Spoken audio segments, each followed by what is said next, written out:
Bonjour et bienvenue. Aujourd'hui, on va décortiquer la philosophie, disons-le, assez radicale de Dan Peña. Son objectif, nous proposer un véritable plan de bataille pour une vie sans limite et surtout sans peur. Pour entrer directement au cœur de sa pensée, il pose une question fondamentale, presque déstabilisante.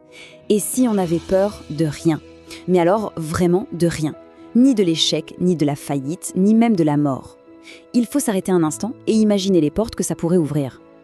Alors le premier pilier de sa philosophie, c'est un rejet total de ce qu'il appelle la faiblesse moderne. L'idée, c'est d'adopter une attitude qui soit radicalement intrépide. Et voilà sa conviction de base. Pour Peña, la peur, c'est le seul et unique mur qui nous sépare de nos ambitions. Si on arrive à faire tomber ce mur, eh bien, plus rien ne peut nous arrêter. C'est aussi simple que ça. Peña critique très vivement la société actuelle, qu'il trouve beaucoup trop sensible. Il a un terme assez connu pour ça, les flocons de neige. Ce sont, selon lui, ces personnes qui fondent à la moindre pression, qui sont tout simplement incapables de gérer l'adversité. Et pour que ce ne soit pas juste des mots, il appuie son argument avec des données. Ce graphique, par exemple, il montre une baisse assez nette de la force moyenne de la poignée de main masculine. Pour lui, c'est un symptôme, un signe très clair de cet affaiblissement général de la société. Et il enchaîne avec une autre statistique choc. Une chute, tenez-vous bien, de 60 à 70% des niveaux de testostérone ces 50 dernières années. Pour lui, c'est la preuve irréfutable qu'on est face à un déclin, à la fois physique et mental, dans notre monde moderne.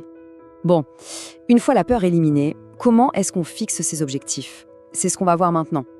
Cette deuxième partie, elle explore la psychologie nécessaire pour viser des sommets qui, à première vue, semblent complètement inatteignables. Ça, c'est un point absolument essentiel chez Peña. Il est persuadé que nos réussites sont directement plafonnées par nos propres attentes. Autrement dit, la hauteur de nos ambitions, c'est elle qui définit la limite de notre succès. On n'ira jamais plus haut. Ce tableau, il illustre parfaitement sa logique. D'après lui, notre subconscient commence à lever le pied, à se calmer à l'approche de l'objectif. Donc, si on vise 1 million, on ne deviendra jamais millionnaire. Si on vise 100 millions, on ne deviendra jamais milliardaire. Parce que l'esprit se relâche avant, vers 80 ou 90 millions. C'est ce qui nous empêche de vraiment dépasser le but initial. Et pour le prouver, il prend sa propre expérience en exemple. Un de ses 3 plus grands regrets dans la vie, c'est de ne pas avoir fixé des objectifs encore plus hauts, encore plus fous dès le départ. On arrive au 3e pilier et c'est peut-être le plus controversé. Il s'agit de gérer sa vie, ses choix et surtout son cercle social de manière impitoyable. Pour Dan Peña, l'idée même d'un équilibre entre la vie pro et la vie perso, c'est un mythe complet, une illusion. Selon lui, il n'y a pas d'équilibre, il n'y a que des choix. Et chacun de ces choix, absolument chacun, a des conséquences inévitables. Et pour illustrer ça, il utilise un exemple volontairement extrême. Il met en balance, d'un côté, un sacrifice personnel, comme rater l'anniversaire de sa fille, et de l'autre, ce qu'il considère comme un échec beaucoup plus grave, finir sa vie fauchée. Voilà, c'est ça un choix de conséquences. Ce choix des conséquences, il s'applique aussi à notre entourage. Et ça, c'est un point absolument crucial pour lui. Cette citation, elle résume tout. Nos amis sont littéralement le miroir de notre futur. La conclusion logique, c'est qu'il faut éliminer sans aucune pitié toutes les influences négatives.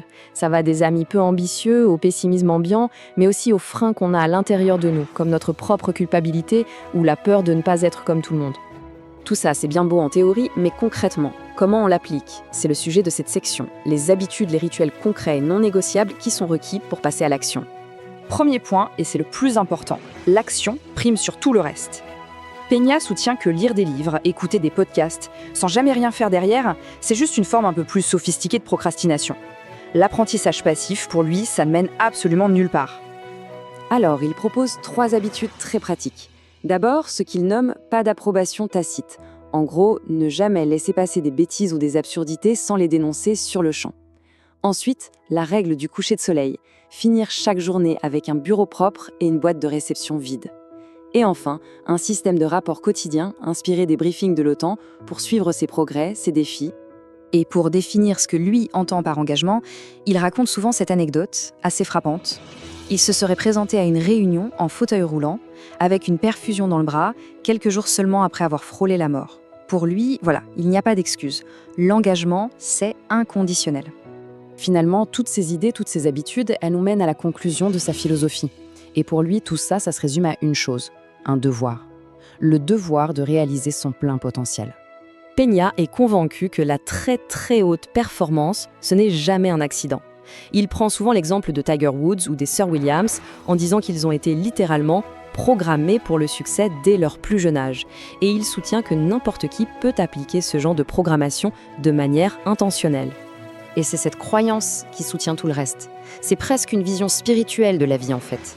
Chaque être humain aurait pour mission de maximiser son potentiel, de devenir tout ce qu'il peut être, sans rien laisser au hasard. Donc, dans cette vision du monde, atteindre son potentiel maximum, ce n'est plus un choix. Ce n'est pas juste une opportunité à saisir. Non, c'est le but premier de l'existence.